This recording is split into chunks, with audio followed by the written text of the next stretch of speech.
icyo gihe niyo bizasobanuka byose. Icyiciro cya mbere ni umwana wavutse kugera kuri 17, ni icyiciro cy'injiji.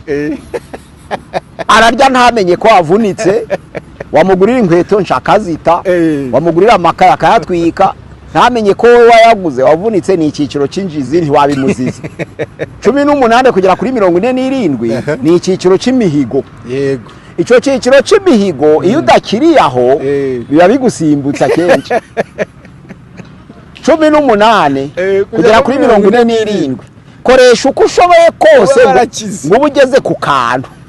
Igisigaye nyuma ya 47 ni kwa kundi tubanga Imana ikora ibitangaza. Imana ikora ibitangaza.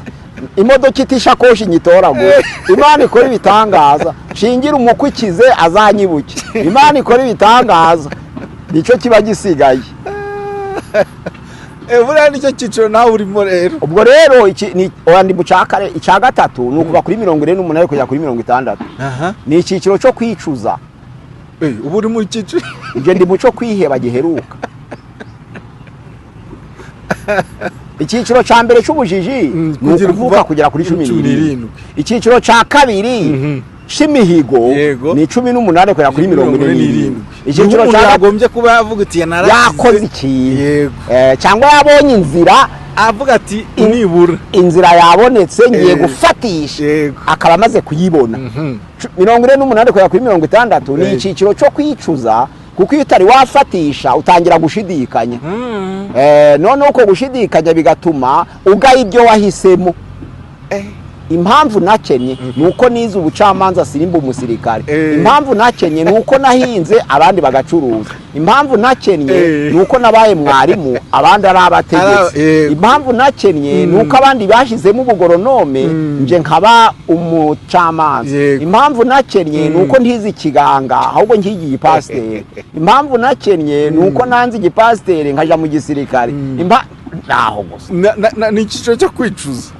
Impamvu nakenye nuko narongoye mu majyepfo sindongore mu majyaruguru. Impamvu nakenye nuko narongoye iburengerazuba sindengora iburasirazuba. Impamvu nakenye nuko natuye muri Kongo sindure mu Rwanda. Impamvu nakenye nuko nagiye Uganda mbere singume mu Rwanda. Impamvu nakenye nuko ntavuye mu Rwanda. Nibyo biba bire. Hari icyo cyiciro ni ku myaka ingahe? Kuri 48 kugera kuri 60 ni icyiciro cyo kwicuza. Yaba fakirite wize usanga atari idabayeyo.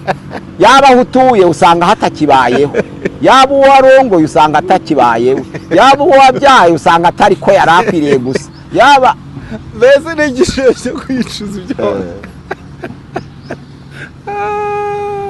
Icyiciro cyacu 60 ni umwe kugeza ku 100 ni icyiciro cyo kwiheba kigeze mu gihe cy'uvuga ngo ntaco gitabaye. N'amafaranga nshatse sindayatoragura. Nshatse ko ntaca akimariye sindashobora kuyakoresha.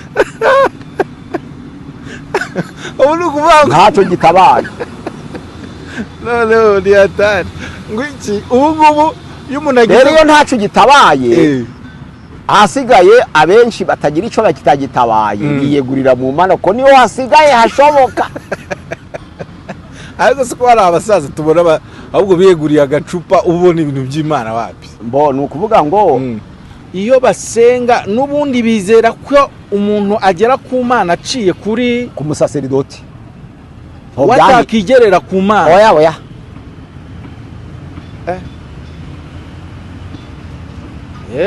Ku musaseridoti.